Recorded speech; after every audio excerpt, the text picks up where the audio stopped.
Morning, everybody. We're at Stevens Creek Nature Preserve today. Been out here a couple times. It's a nice trail. I have another video here walking the same path, but I like this trail. Sometimes it gets a little busy, but yeah, we'll see. It's about 11 o'clock on Tuesday, March 7th or 8th or 6th, something like that.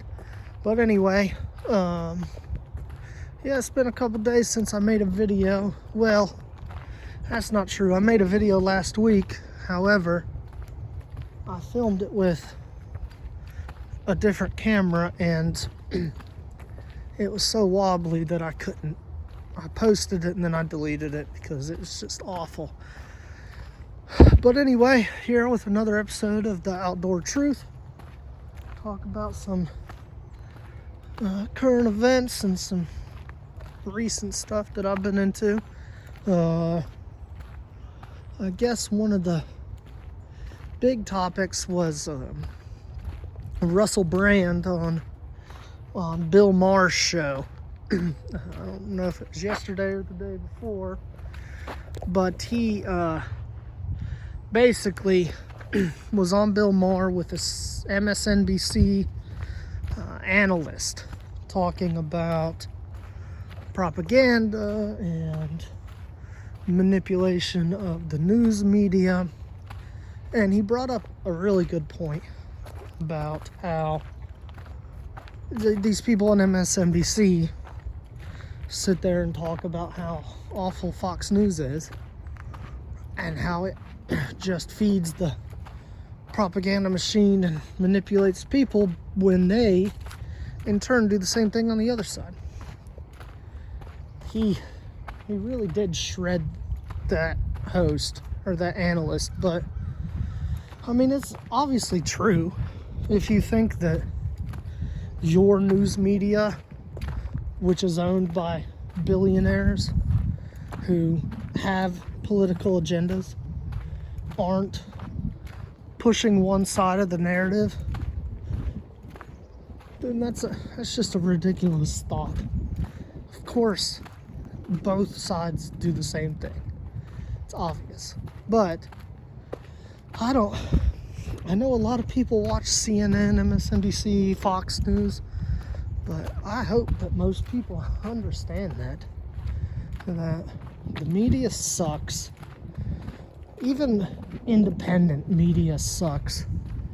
You can't rely on anybody to give you the truth because everybody lies. So, in my opinion, if you want to figure something out or learn about something, just do the research yourself and make up your own mind. Don't listen to anybody else because they're probably full of shit, you know, or just making stuff up as they go, which I do that. So hopefully people don't listen to my opinions like they're the truth. It's just what I think, you know. I try to do my fair amount of research, but you know, the information that you can research is what is provided, and you can't ever trust the sources anymore. So I don't know. And now they've come out and basically said that Wuhan was the creator of the pandemic, which is probably the truth. I mean, obviously, like Stewart said,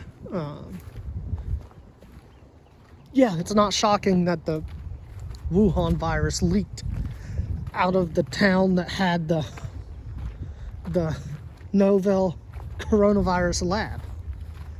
So, of course, it's the Wuhan virus. But anyway, so that's kind of what people are arguing about. I feel like we probably don't know one way or the other, but does it actually matter? I don't think so. Last time I was out here, some ladies found a geocache out here. And I wonder if they left it here or not. They said, well, on the geocache it said, do not remove for official use only, but what is an official use of a geocache if it's not meant to be found? Let's lift up this and see what we find here. Nothing. Okay, well, whatever. Anyway, so yeah, people are arguing about where the coronavirus originated right now, and like I said, I don't think it matters. And then it's just something people want to argue about and continue to, not work together on problems that actually matter. But anyway, and I think Fauci is at least taking flack from one side right now, because it seems he did he cited a news source or a source for information, but it was a source that he personally made some edits to, which is like me writing a paper and then citing my paper as fact. Which, I don't know too many details about it, but if it's, as true as what they're saying, that's pretty ridiculous. But like I said, you shouldn't listen to one person about anything. The fact that the entire country listened to Fauci is shocking. Well, maybe not everybody did listen to him, but even if he was the most knowledgeable with the information at hand, you still never put all of your eggs in one basket. But with that being said, the whole coronavirus thing, it's an unfortunate thing that we all had to deal with, and a lot of people definitely died, and there's probably a ton that could have been done that wasn't. But hindsight is 2020, so who knows. I feel bad for anybody that had to deal with it. I had it at least once, possibly twice. Man, it sucked. But anyway, there was an update for the Ohio train derailment. Seems that an airplane with a bunch of environmentalists going out there to investigate it, they were taking a small prop plane and it ended up crashing and they all died. Coincidence or not, who knows, but that happened. And now there's been another big train derailment. I don't know if there's any chemicals leaking, but in Ohio. But it seems that the media's focusing on train derailments right now, but I'm pretty sure there's like 20,000 a year, or maybe more. So it's not like it's completely a rare occurrence. To be honest, our train tracks are usually horrible. I've seen tons of videos of erosion, taking away the ground next to train tracks. It's just a matter of time before a train gets on that track and hits that erosion spot and derails. Our infrastructure is just a joke, at least in that regard. So I don't think it's too shocking, or the end of times like some people are saying. It's just, it tends to be when things happen, people tend to focus on similar things that happen. It's just kind of just how it goes. But yeah, anyway, I watched the latest episode of South Park called Japanese Toilets, and it's absolutely hilarious, but it does have some good points on how different cultures view going to the bathroom. But anyway, the Japanese toilets in Japan are definitely awesome. They have seat warmers, built-in bidets, and all kinds of stuff. So if you're into South Park, it's a really funny episode that nails Japanese toilets. It's very funny. I also wanted to give a quick review about House of the Dragons. Got a good friend watching it right now, and he seems to be enjoying it, and I just wanted to give my opinion on the show. It feels a lot like Game of Thrones Season 1, which is good. I really enjoyed House of the Dragon. I feel like it's a more realistic depiction of what life would be like in that world. Like Game of Thrones, everybody is going on their own little unique adventures, and everybody is doing their own thing, and this show really focuses on the same group of people in the same place, living with each other and trying to figure it out. Yeah, there's a couple side stories, but for the most part, it's just life in the capital city. And it's really good acting. The storyline is interesting enough, and it basically sets up, I would say that the first half of the season is a setup of the characters and who they are, and the pieces of the game. And then the second half is where all the pieces are going to fit in for when everything hits the fan. So it's a lot of setup, but nevertheless, it's a great show. A lot of blood, gore, violence. It's not as gratuitous as the original Game of Thrones, but still, yeah, it's still up there. I really do recommend it. If I had to give it a rating, I'd say it's probably an 8 out of 10. The last couple episodes are probably like a 9 out of 10. The only real problems that I had with it is there's a lot of time skipping where they just jump the story forward 6 months, 12 months, 10 years. And because of that, there's some things that happen that feel either rushed or like there's no reasoning for it until you force yourself to believe that,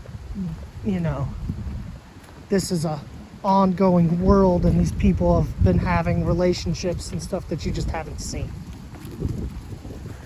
So anyway, yeah, I say an 8 out of 10. I really enjoyed it. But yeah, back to the media stuff. I think that a lot of times in today's day and age, everybody talks about headline culture and people only reading headlines, but like it's a new thing.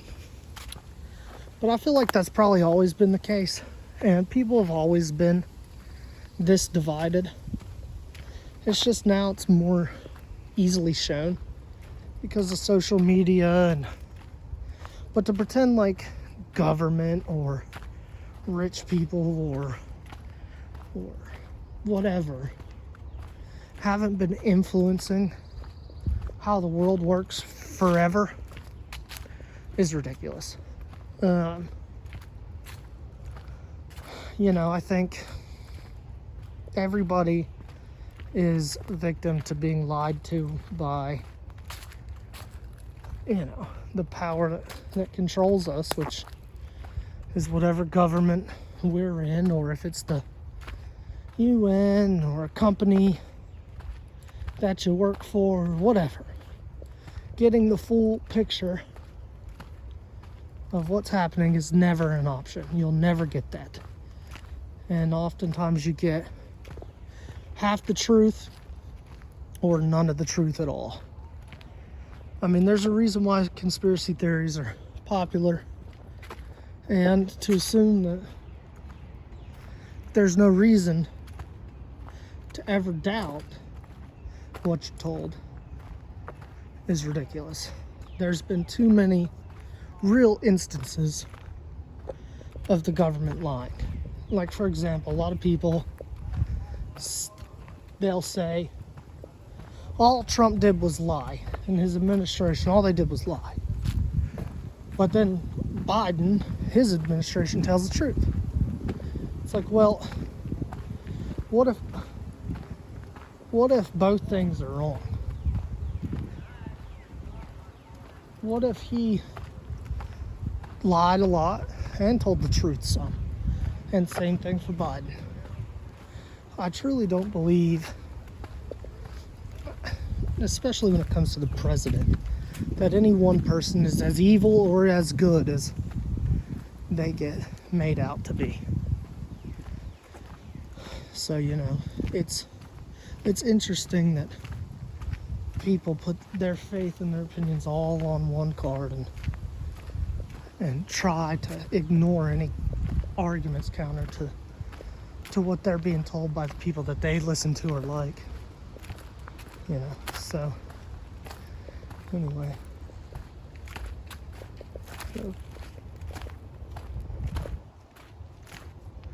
But with that being said, it's not surprising or a new thing is my point, I guess. All in all, it's happened forever, and it will always happen, and it goes back to my original point of just live your life and figure out your own opinion and get your own information. Don't trust anybody. And I think the same can be said for other aspects of life. I see a lot of things like on the internet about like tipping culture, or people not giving up their airline seats for, a married couple or whatever. And in my opinion, yes, people should be kind. Like if you're on an airplane seat and somebody says, hey, you're sitting next to my wife, can we switch? I don't see a problem switching. But with that being said, you should never in life rely on the generosity or the goodwill of other people for your happiness or survival. If you do that, you'll be disappointed all the time, and you'll be put into situations that is either going to make you mad or upset you or whatever. And if you book your ticket early and get your seats early, it's not a problem. Or people tipping. If you're working at a job that requires, if your survival requires the generosity of others, you're not doing it right. Because, like I said, people are usually bad, or most people anyway, that you're gonna encounter. And if your survival relies on people tipping, you're not in the right job. That said, I always tip, but you gotta look out for yourself and cannot hope that somebody else is gonna do it for you. Plenty of other jobs you can work at that don't require tips, as a part of the wage. Now, with that being said, I hate the idea of tipping. I think it's just, Japan doesn't tip. They'll refuse if you try to tip. And that's a great way to go about things. Because, you know, there's no calculation. You pay for what you pay. You know, the price, if the fried chicken is $5, you pay $5. That's it. There's no more calculating. There's nothing. Same thing with taxis and whatever. And if you get rid of the tipping culture, and then we ought to get rid of haggling culture at car dealerships. I hate that we have to go into car dealerships and spend 3 hours haggling for them to still just rip you off anyway.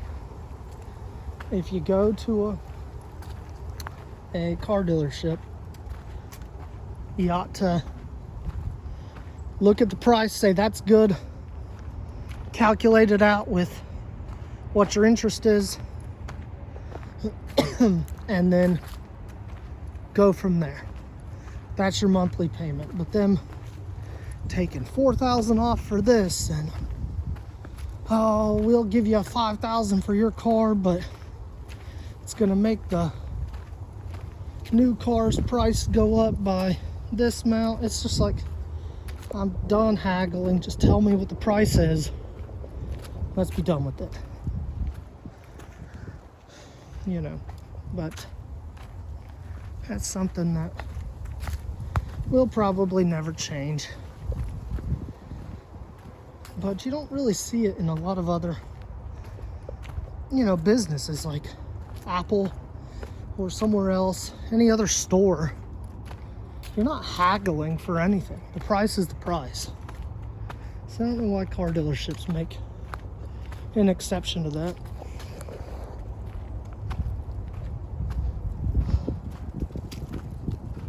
But anyway. Oh, the pollen is everywhere today. It's hard to breathe. Everything's green and nasty. But, yeah. So, as far as other drama or anything interesting going on, I haven't heard too much. I did see something about them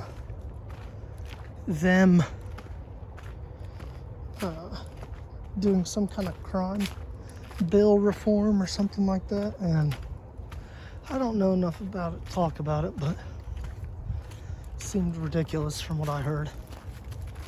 But it does bring up a good point.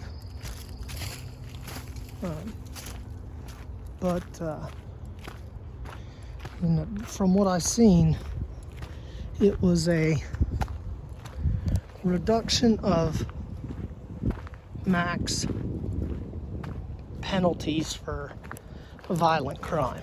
So like murder or carjacking or something like that. Instead of 25 years, you get 20 years. And the argument, I guess, is that, well, 25 versus 20 years isn't going to make a difference. If you're scared of spending 20 years or 25 years, you're going to be scared to spend 20. So it doesn't make a difference. But when people do get sentenced for that stuff, it gives them a better chance of getting out early and being reformed. But I don't fully know how I feel about that, because I'd need to see what the recidivism rate is for like violent criminals, and I know it's not good, but it's probably different for murderers versus people who are in jail for assault or robbery. Like, It is different to spend 4 years in jail or 20 years in jail. 20 years makes a big difference. But, you know, if the argument is that, well, it won't make a difference whether it's 25 years or 20 years, it's still a harsh punishment, then why change it at all? You know, but, you know, it's such a complicated situation. I don't really know where I stand on it, because I would need to see what the rate to reoffend is for murder, carjacking, violent sexual crimes. I don't know what they are. It's probably not good. So it's probably a stupid idea, like most things that come out of the government, but you never know. So anyway, it does bring up a good point about our jail system, and, you know, really, we put a lot of people in jail because a lot of people break the law. And that's fine. My problem with it is people are getting,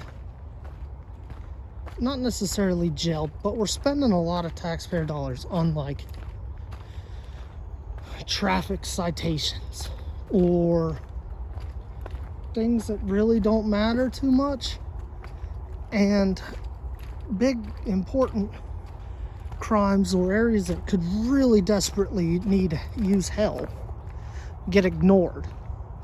So, like, for example, police are way more worried about pulling you over for speeding and hitting their quotas or whatever than they are policing dangerous inner cities or areas of high crime. You know, the trailer park down the road that's full of meth heads. Never a cop there. You know, and kids and innocent people are constantly getting hurt, and it's like, well, the police are overstaffed. Or they're busy, I mean. They're understaffed and overworked. Well, it's like, yeah, because you're putting them on beat shifts on the road, sitting there with a radar gun. It's like, I get speeding is awful and people shouldn't speed, but, you know, you're pulling people over for going 10 over the speed limit and effectively doing nothing. You're catching the one person who pays a $80 fine and then is back to speeding 15 miles over speed limit the next day, or after he gets a ticket, even just goes back about his day. So it's literally doing nothing. And if they focused on, you know, for at least the car stuff, maybe after, it's bad to say, but after a crash happens or after, you know, an incident occurs, then you charge them with everything. But in the meantime, spend your time focusing on areas that actually need the help more. You're not going to stop. There's not enough cops in the U.S. to police traffic. That's absolutely ridiculous. And there are better places for them. You know, so it just seems like the priorities are mixed there, and I'm not quite sure on why. But maybe I'm wrong. Maybe people smarter than me have done research on it, but it's hard to tell.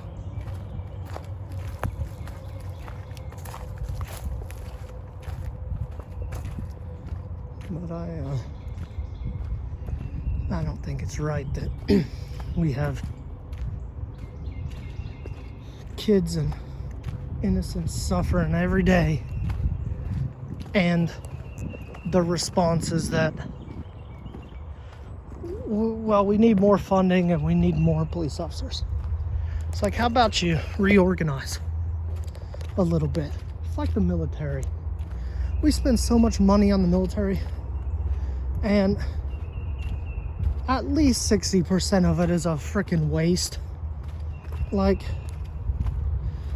There are so many useless jobs and useless people in the military that don't deserve the money that they get. Like, I don't know how many people I was stationed with that they never just did anything. They never tried. They wouldn't do their work, and they got the same money as I did and all the benefits, and got out and got free college and this and that. It's like, you guys kidding me? The whole division, at least for the first 2 years of when I was in the military, could have been ran by like 4 people just rotating. But instead, we had like 25 people there. I couldn't even tell you what most of them did. It's just outrageous. Now, when I transferred to doing things that actually mattered, like the anti-submarine warfare stuff like that, sure, we were busy all day. Everybody was busy. You're either standing watch or you're running briefs and reports to present to the intelligence team. So you're busy. But having 33 shopkeepers, or having just people who are obviously not mentally capable of doing the job. There's a lot of dumb people in the military, and we pay them a fortune, especially overseas, to do nothing. And like the chow halls, the money that's spent, especially on Air Force bases, is so incredibly ridiculous. You could have chili cheese fries, burgers, 2 bowls of cereal, ice cream, and whatever.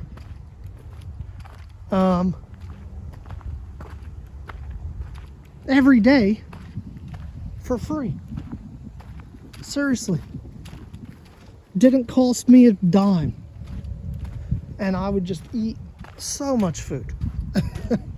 It's like, maybe ration a little bit.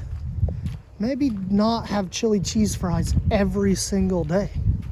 Maybe not have 35 chiefs in one department that each has one specific job. Well, this one's the training chief or the training petty officer. This one is the safety petty officer. This one is that. Why can't people just get a couple of good leaders who can do a couple of different things? You know, and then this really grinds my gears. And then they realize, oh my gosh, we have way too many people in the military. Then they kick a bunch of people out on tenure. And then they're nobody to fill the positions because they didn't reorganize. They just kicked people out. And it's like, oh my God, we don't know what to do. So now they're taking everybody, and advancement rates are like 100%. And you know, at least it was when that happened. It's like, now we're back in the same spot. Up the quality of the people, up the incentives, but decrease the number of people you need for jobs that don't matter. You know, but you know, nobody listens to me, so. But anyway, they spend a fortune on things that are just a complete, in my opinion, waste of money. And that, it just shows you how bad large-scale organization of things are. Whether it's corrupt or not, it's still just spider web. It's still just ridiculous.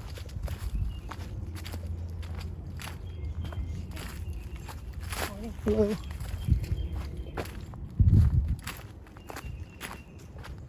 But once you get big enough and you start trying to And to be fair, like, the military is organized. Like, if something goes down, they are really good at saying what needs to happen and shuffling that down through the ranks on very short notice. It's actually quite amazing. But there's too many people to shuffle it to. And, you know, like,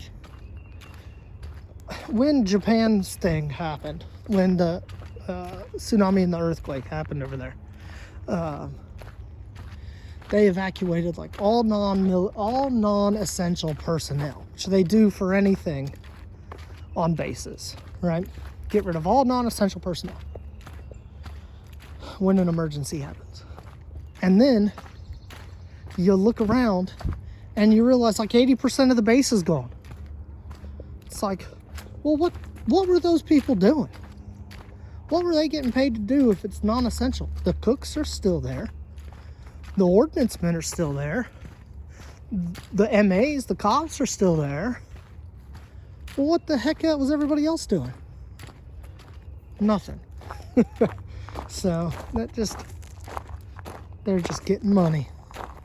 And then, you know, when you're in the military, people tell you, oh, you got to stay in because the outside world is hard, never going to make it, and you need to stay in the military because at least it's a secure job, blah, blah, blah. And if I'm being completely honest, there's only 2 times in my life where I received a late paycheck, and one time that I thought I wasn't going to get one at all, and that was in the military. And not saying that it's a bad idea to join, it's a great idea to join. It teaches you a lot. Get free college.